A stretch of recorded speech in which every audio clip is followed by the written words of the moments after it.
Hello, America. This is Call of Duty Goddess, and I'd like to introduce you to some people that live in Oregon, and they want their story heard.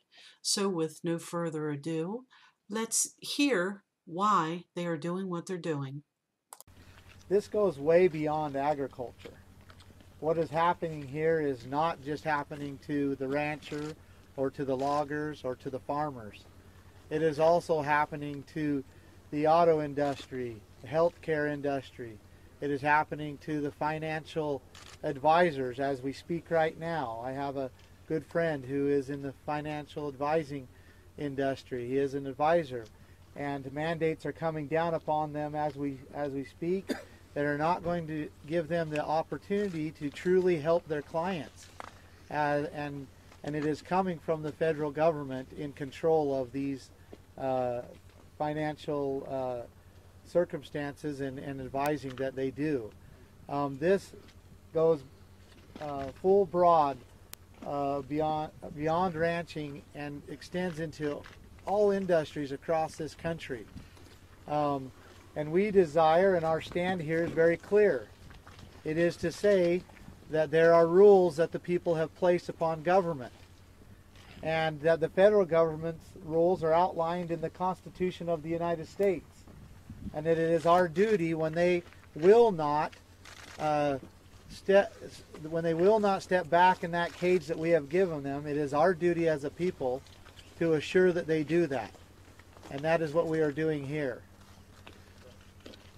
We cannot forget the pain and suffering that the Hammonds, Dwight and Stephen, and their families are experiencing as we speak. And that must be at the forefront. It must be the primary purpose in which we are here, and we must get them out of that circumstance and out of those prisons and back to their families. We have uncovered several pieces of evidence that will be coming forth in the proper manner. The 2006 fire, we have video evidence and 2 eyewitnesses of the Bureau of Land Management starting those fires around the Hammond Ranch themselves. They said it was a lightning fire. We know that there was a lightning fire in the area, but that the fire that threatened the Hammond's Ranch, that caused the Hammonds to start a backfire in protection, was actually started by the Bureau of Land Management.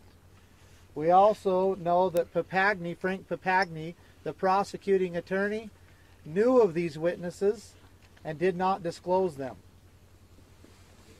We also have uncovered several records down in the Refuge that show clear discrimination against the Hammonds on many occasions, including taking of the permits and giving them to others right in the middle of contract.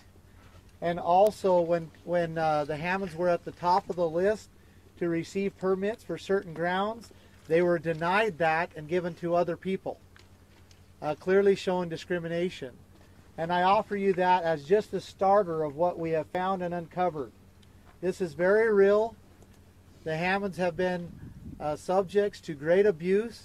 They do not deserve what they are getting, and we are doing everything we can, and we'll not stop until they are out of prison.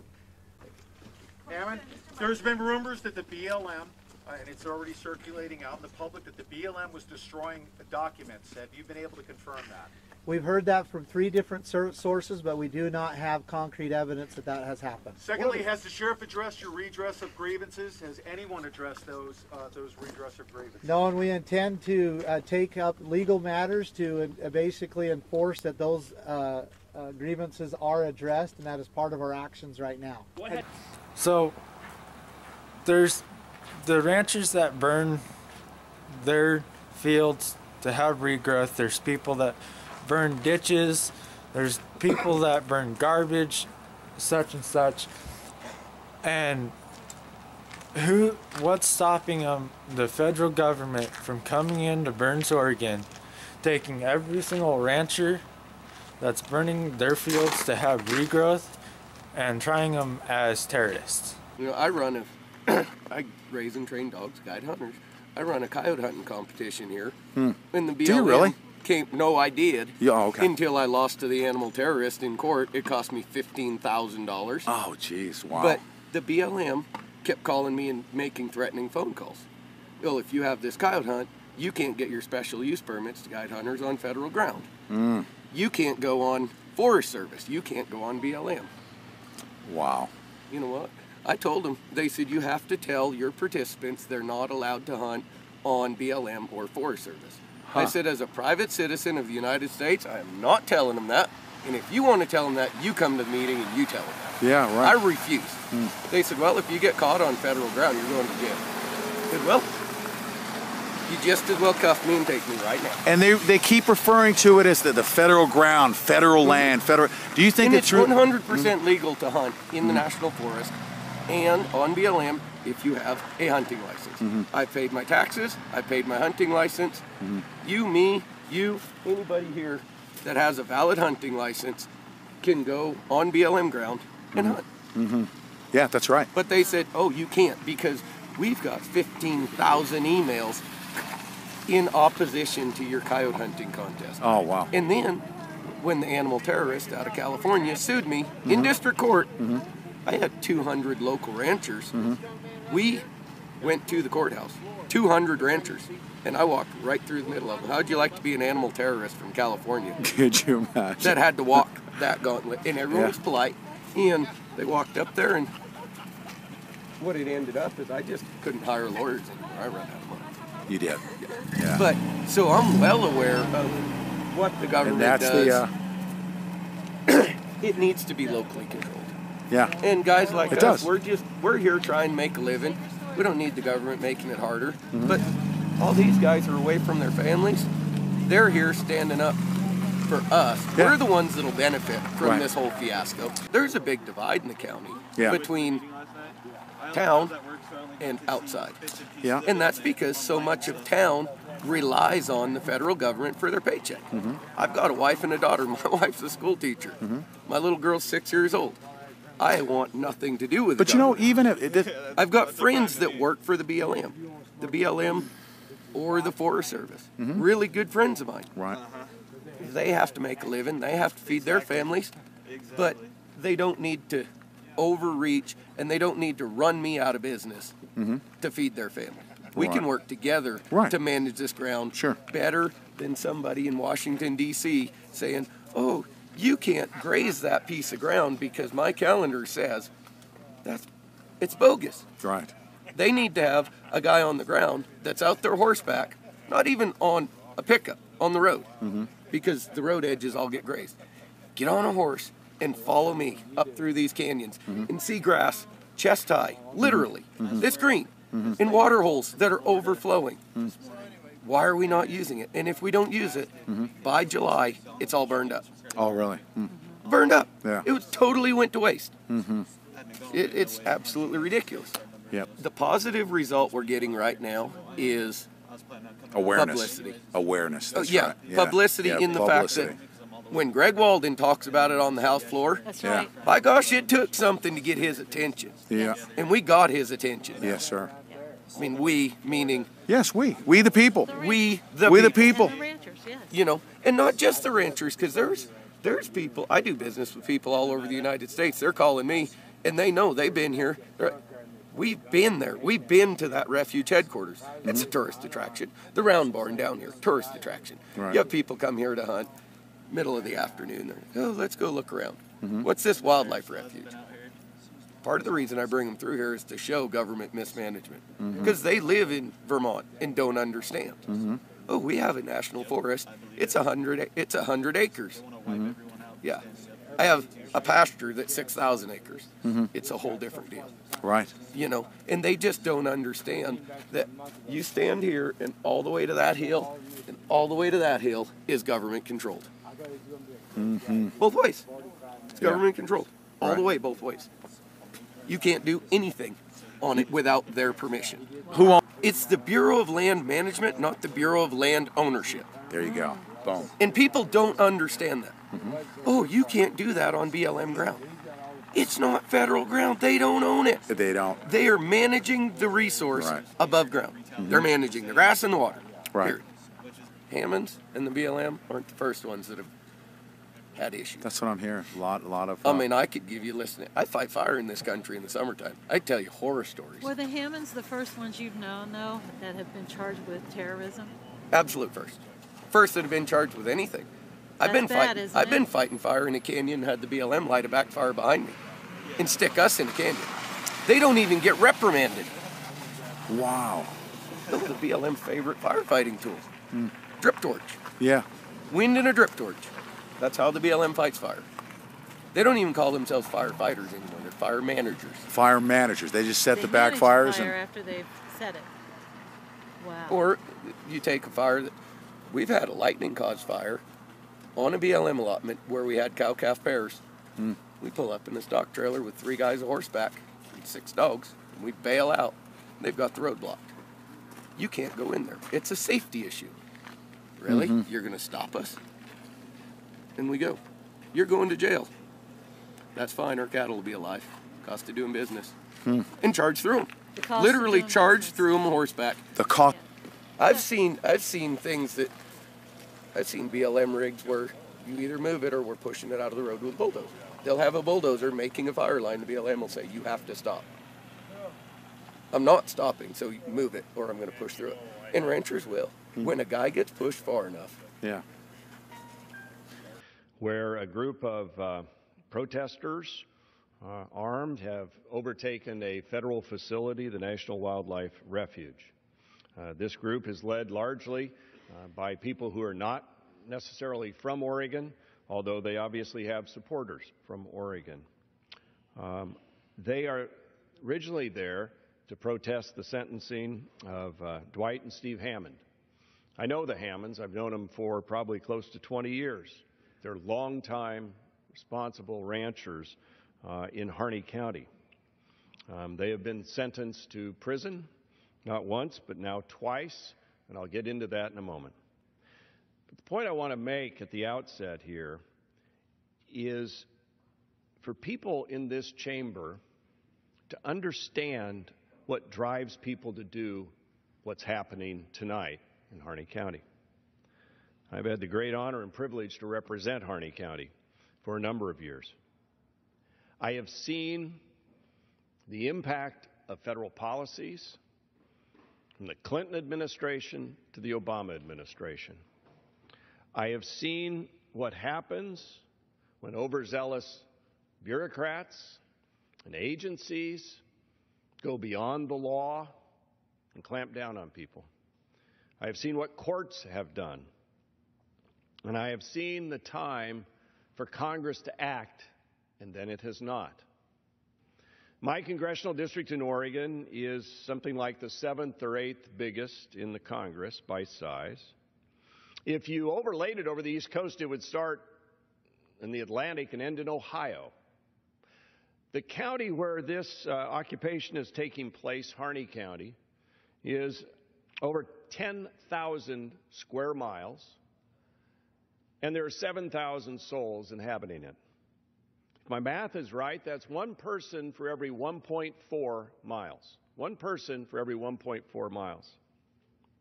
It's 10 times the size of Rhode Island. Just this one county.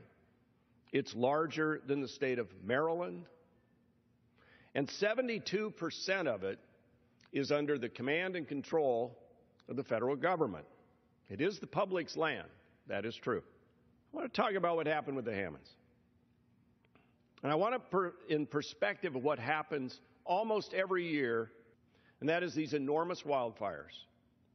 The Miller Homestead wildfire in 2012 burned 160,000 acres, mostly in this county, if not all, 250 square miles, quarter the size of the state of Rhode Island. That was just in 2012. The Berry Point fire that year in Lake County next door burned 93,000 acres. Last summer alone, we burned 799,974 acres across Oregon. That's both forest and high desert. 2012, 3.4 million acres burned in Oregon. There was another fire in Malheur County, the Long Draw fire in 2012, burned 557,000 acres, 5 times the size of Rhode Island. So 93,000 acres, 557,000 acres, 160,000 acres, all burning. The Hammonds are in prison tonight for setting a backfire that they admit to that burned 139 acres. And they will sit in prison, time served and time going forward, 5 years. Under a law that I would argue was never intended to mete out that kind of punishment. And he did. We went to work on legislation. Took a full year. I worked with the Hammonds. I worked with Stacey Davies. I worked with all kinds of folks. Put a staffer on it full time, multiple staffs. And we worked with the environmental community and others. And we created the Steens Mountain Cooperative Management and Protection Act. Model legislation, never been done before, because I said we don't have to live by past laws, we write laws. So we wrote a new law to create a cooperative spirit of management in Harney County. Hammonds were part of that discussion.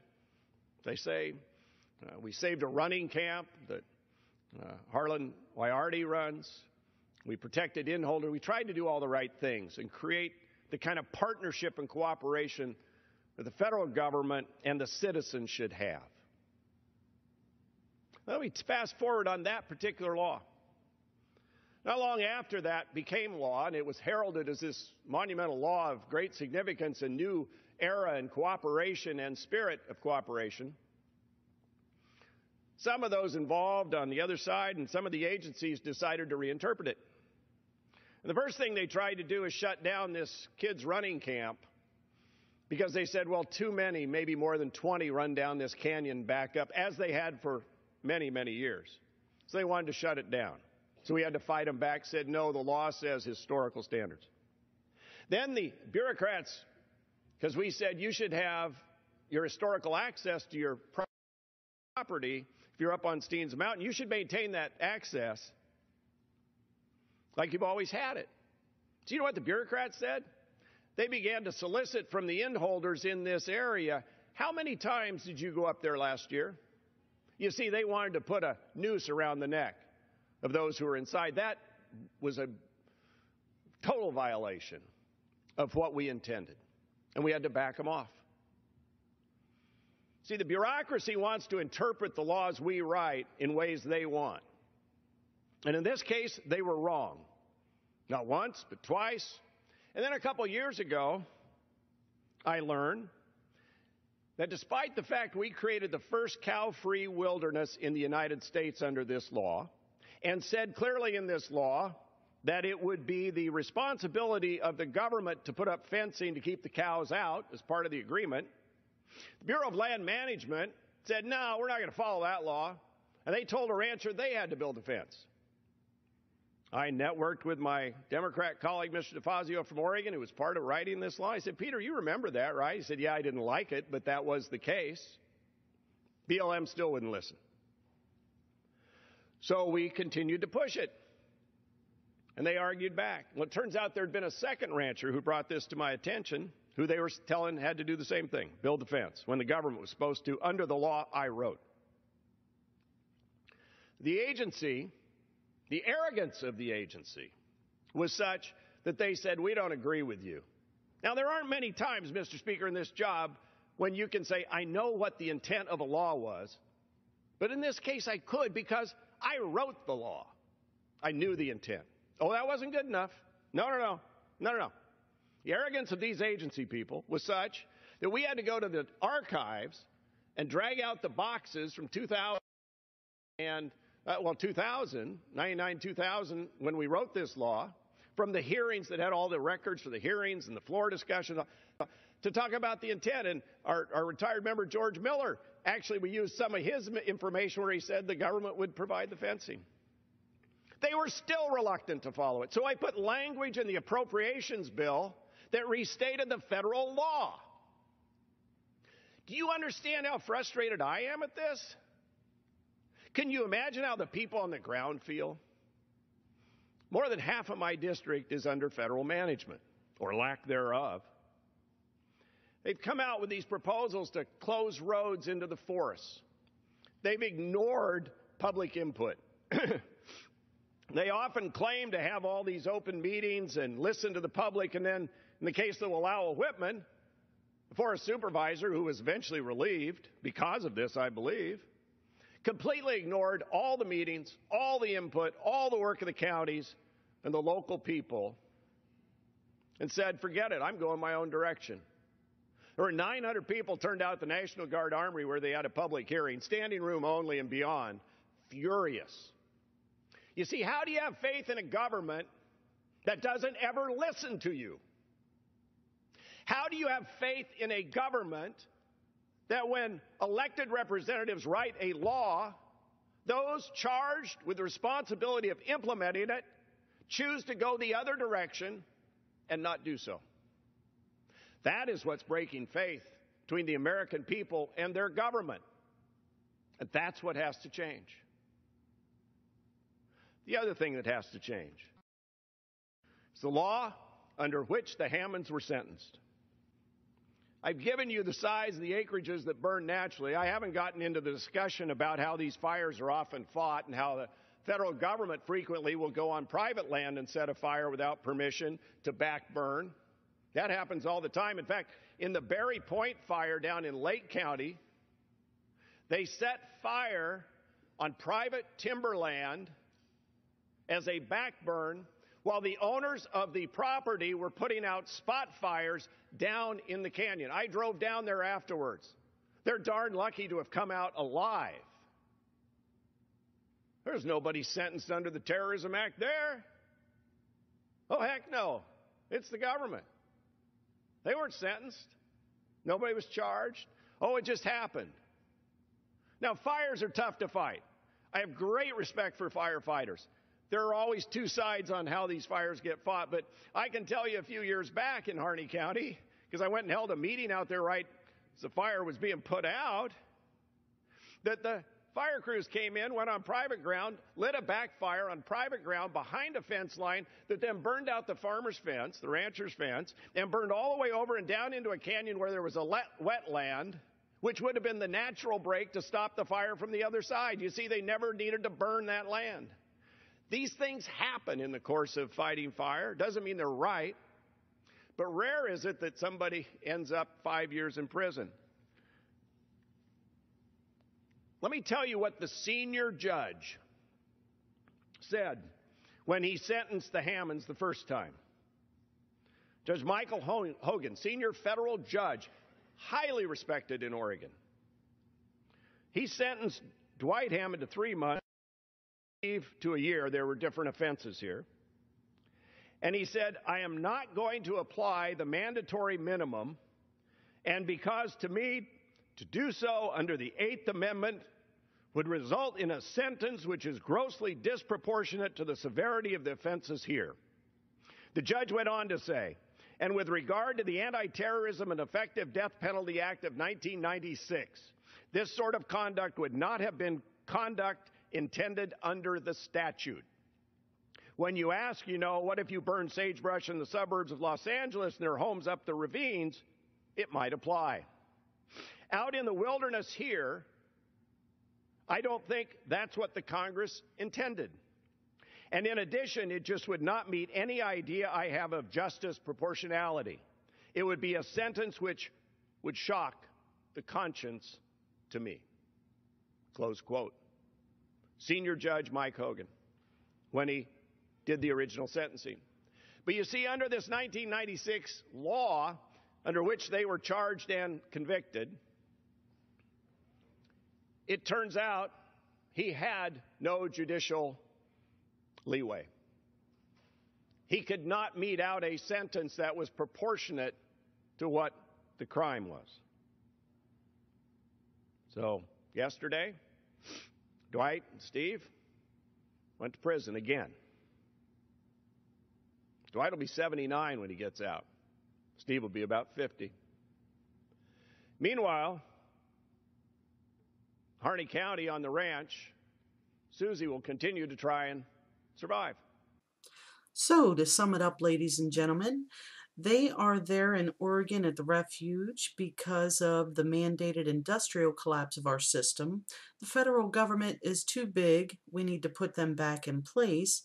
Hammonds are unjustly imprisoned. Proof of corruption surrounding the Hammond case, discrimination. Ranchers do not want to be arrested for terrorism due to backburning. They are not able to use the land that belongs to them. People are financially drained when they go against the BLM. The BLM is surrounding people with fire. The BLM is not letting people on the refuge, and the BLM is not following laws. Well, there you have it, folks. This is Call of Duty Goddess, and as always, I've got your 6.